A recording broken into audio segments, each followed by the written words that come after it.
सभी को शुभोदय। आज हम वर्णमाला के बारे में जानेंगे। तो वर्णमाला माने क्या है? अक्षरमाला అంటే అన్ని అక్షరాల యొక్క సమూహాన్ని మనము వర్ణమాల అంటాం। సో వర్ణమాలలో ఏమేమి ఉంటాయి? तो वर्णमाला में देखिए स्वर, व्यंजन, సంయుక్తాక్షర। సో ఈ మూడింటిని కలిపి మనము వర్ణమాలలో చెప్పుకుంటాం।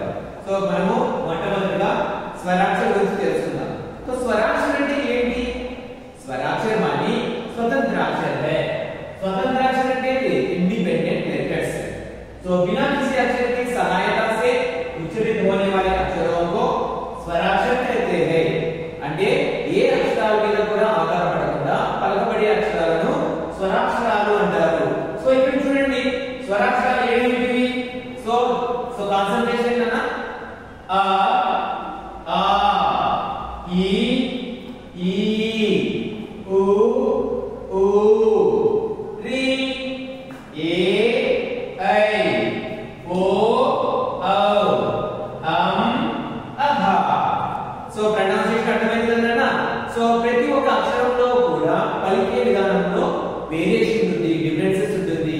ఉదాహరణ తీసుకుంటే మనం ఇక్కడ దీని పలకడం చూడండి ఆ, దీని ఏమంటారు? ఆ అంటే అక్షరాలలో వేరియేషన్ ఉంది కదా? సో ఈ రకంగా అక్షరాలను బట్టి స్వరాక్షరాలను మూడు రకాలుగా డివైడ్ చేశారు। సో ఫస్ట్ వన్ ఇస్ స్వర, హ్రస్వ స్వర। హ్రస్వ స్వర అంటే ఏంటి? తక్కువ సమయంలో పలకబడే అక్షరాలను హ్రస్వ స్వర అంటారు। ఆ అక్షరాలు ఏంటి చూస్తాము? అ ఈ ఉ రి।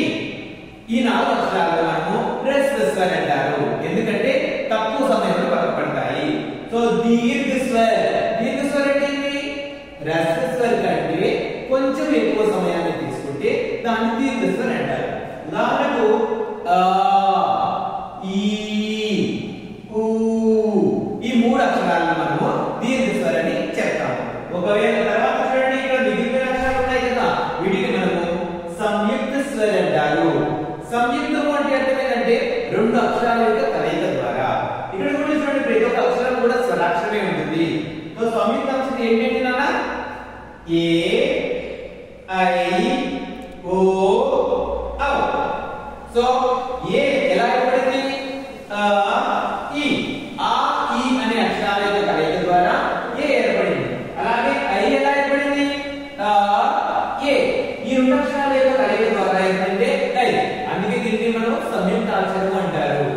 అలాగే చూడండి ఓ ఓ ఎలా ఏర్పడింది? ఆ ఊ ఈ రెండు యొక్క కలయిక ద్వారా ఏర్పడిందే ఓ। అలాగే ఔ ఆ ఓ ఆ ఓతో కలయిక ద్వారా ఏర్పడిందే ఔ। సో అర్థమైందా నాన్న? స్వరాక్షరాలు ఎటువంటి అక్షరాల యొక్క సహాయం లేకుండా పలకబడతాయి కాబట్టి ఈ స్వరాక్షరాలనే మనం ఏమని చెప్తామంటే ఇండిపెండెంట్ లెటర్స్ అంటారు, స్వతంత్ర అక్షర అంటారు। ఓకేనా? అర్థమైంది కదా? సో మీరు కూడా ఈ అక్షరాలను ఒక్కొక్కసారిగా మీరు కూడా